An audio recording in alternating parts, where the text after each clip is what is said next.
of a third temple right around the corner. In addition to 5 new red heifers arriving in Israel last week, Israel has also announced the construction of a train link directly from the airport in Tel Aviv to the Temple Mount, linking millions of Jewish pilgrims internationally with the future site of the Third Temple.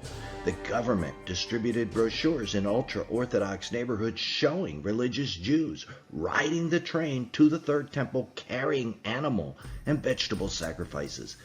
This is a sign of Israel's government's true intentions, which are to build a third temple to worship God, which they call the House of Prayer for All Nations.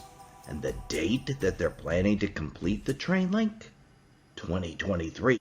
Will that also be the date of the building of the Third Temple? Everything seems to be coming together for the return of our Messiah, Jesus.